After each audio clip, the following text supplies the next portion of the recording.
আমার মা এই কিছুক্ষণ আগে আমি ভর্তি করালাম এখানে। এই ওনার হলো এই বমি আর হলো পেটের খিঁচুনি আর কি ছিল।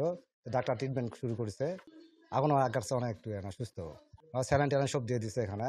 অতিরিক্ত গরমের কারণে আম্মু অসুস্থ হয়ে গেছিল, যার কারণে আর কি হাকিমপুর কমপ্লেক্সে আনছি। এখন আলহামদুলিল্লাহ চিকিৎসা ভালো গ্রহণ করছি।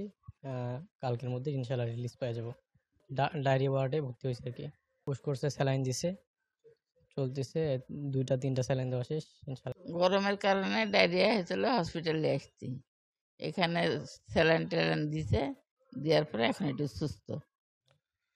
আমার হাসপাতালে হচ্ছে গতকাল ডায়রিয়া রোগী ভর্তি ছিল 5 জন, আজকে 4 জন ছুটি হয়েছে। আজকে এখন ভর্তি আছে 1 জন ডায়রিয়া রোগী।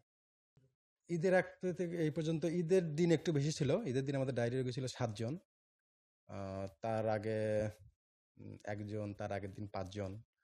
মোটামুটি শুধু ওই দিনে একটু বেশি ছিল যায় 7 জন, অন্যান্য দিন মোটামুটি স্বাভাবিক আছে ডায়রিয়া রোগী। হ্যাঁ, অ্যাভারেজে প্রতিদিন 2-3 জন 4-5 জন থাকে। এটা আমাদের চিকিৎসা নিয়মিত পরামর্শ দিচ্ছি। ওষুধপত্র আমাদের মোটামুটি সাপ্লাই আছে। যদিও কিছুটা হচ্ছে কলেরা স্যালাইনের কিছুটা সংকট আছে, আমরা তবু কাভার করে নিচ্ছি আর কি। সামনে হয়তো আমাদের আরও ওষুধ আসবে। যেটুকু আছে এইটুকু দিয়ে আমরা টুকটাক কাভার দিচ্ছি। সামনে হয়তো আরও কলেরা স্যালাইন আসবে আর কি। ডায়রিয়া রোগের জন্য পরামর্শ হচ্ছে ডায়রিয়া 3 বারের বেশি পাতলা পায়খানা হলেই যেন উনি নিয়মিত খাবার স্যালাইন খায় এবং পানি জাতীয় খাবার যেন বেশি করে খায়। আর হচ্ছে একটু পচাবাসি খাবার যেন অ্যাভয়েড করে চলে। এখন গরমের দিন অথবা খাবার একটু সময় নষ্ট হয়ে যেতে পারে, এটা চেক করে যেন খায়। আর খাবার দাবার যেন ঢেকে রাখার পরে যেন খাবার দাবার সব খাবার যেন একটু ঢেকে রাখে।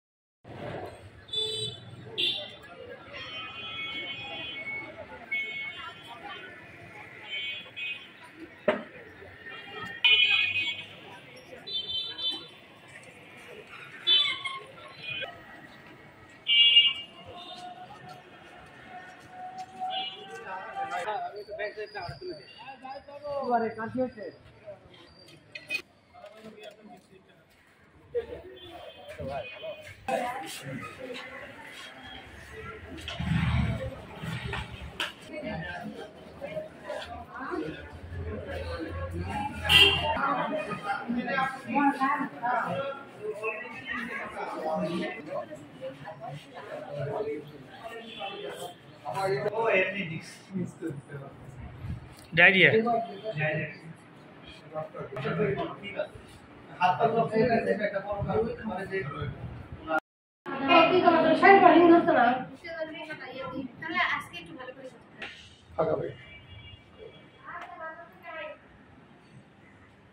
রোগী